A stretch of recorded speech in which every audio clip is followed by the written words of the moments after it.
So Scream 6 is coming out in a couple weeks, so I just wanted to go back, run some of the originals, talk about them, bring some reviews to you guys. Hopefully you're staying safe out there, keeping away from the spoilers, avoiding them at all costs, because it's tough out there. Alright guys, let's get into it. So Scream is just such a tough movie to talk about. It's one of the largest culturally relevant horror films of all time, honestly. Brought by just a great horror visionary. And this movie was just an absolute shot in the ass to slasher films in the 90s. Pretty much the 90s are completely defined by Scream. And it just totally bent everything and just changed horror just forever. Everything was so different after that. Everything wanted to take that meta self-aware approach to it. And the disparate impact it had on the genre as a whole, you could still feel the ripples throughout today. And not only that, but Scream has been one of the most consistent in terms of quality, and that's a rare thing to have for a horror franchise. A lot of them, they fizz out, and by number 5 they usually have at least one terrible entry. But not Scream. People will say what they want to say about Scream 3, but most people, the worst that they'll say about it is that it's lukewarm. So there's really no universally hated entry in this franchise.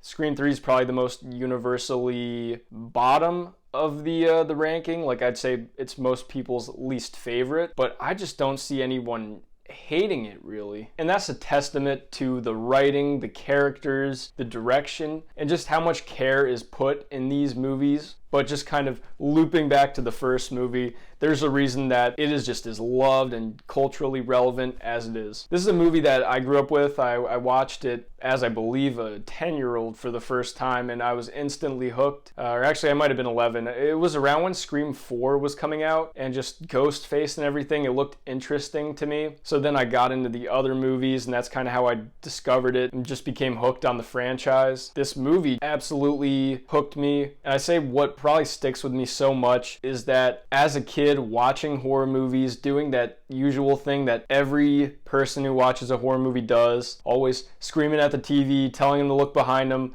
you know, basically backseat driving the movie. That was a staple of how kids would sit in front of TVs and watch horror movies.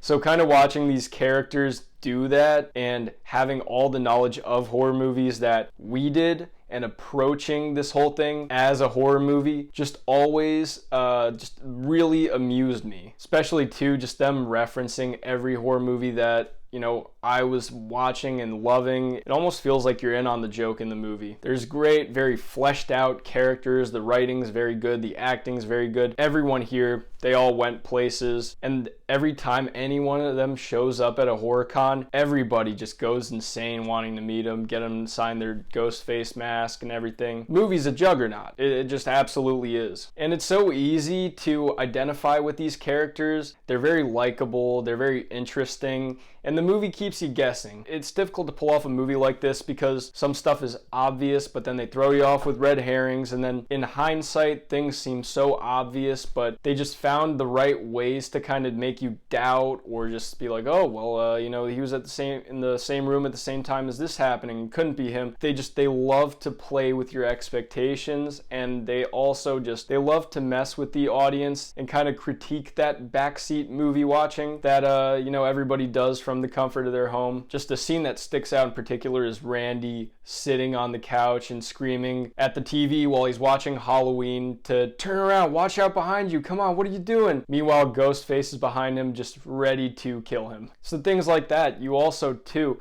people love to act like if they were in the horror movie, they would know exactly what to do. People don't think like that in real life. If you're in a life or death situation, you go into fight or flight, you go into primal human animal mode. You just run away, run upstairs. It doesn't matter. You don't think logically like, oh, I will leave and lock the door behind me. No, and this movie pokes fun at that because as smart as these characters are, when they get afraid, they make stupid decisions just like everybody else. It also so smartly puts the doubt in your mind with certain characters, but it doesn't do it in a cheap way. Something that I think was very cheap about the killer reveal in Scream 3. I'm not going to say names, but kind of spoilers for that if you haven't seen that. I really don't like when the killer reveal turns out to be someone who faked their death or you thought was dead through the ending of the movie. I like as the group narrows down, having to use process of elimination, motivation, just guessing based off of that. I think that makes for a much more interesting experience than them pulling the rug out from under you and saying, oh, he wasn't dead the whole time, he was alive and faked it. I hate that.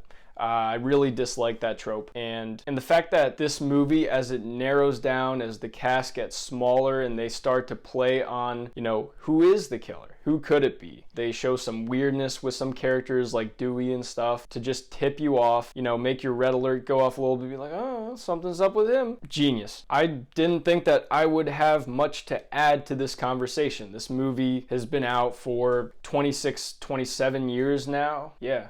And it's difficult to find something new to say about it and find something new to add to the conversation that, somebody else hasn't before, because a lot of people have talked about this movie. A lot of people love this movie. Understandably so. It's one of the most popular and famous horror movies of all time. In terms of negative, it's not even really the movie's fault. I kind of just don't like the aesthetic of the 90s horror movies. Some of them kind of adopted this aesthetic trying to mimic Scream, but it's not really Scream's fault because I thought Scream did it well. But I just think that the movies that tried to mimic it did it poorly, and they would just be better off trying to make their own style. So it's not even like my negative for Scream can really be held against it, because it's not Scream's fault. Overall, though, this movie is just an absolute classic. It's a must-watch for any horror fan. I love this movie. I've seen it, a dozen times, and I'm really looking forward to Scream 6 because I think that they're going to do something very unique, interesting, and new with this franchise. So, I'm probably going to just try and run reviews for the rest of the series up until then and then maybe do a ranking. I don't know. I'll see. But until then, see you next time.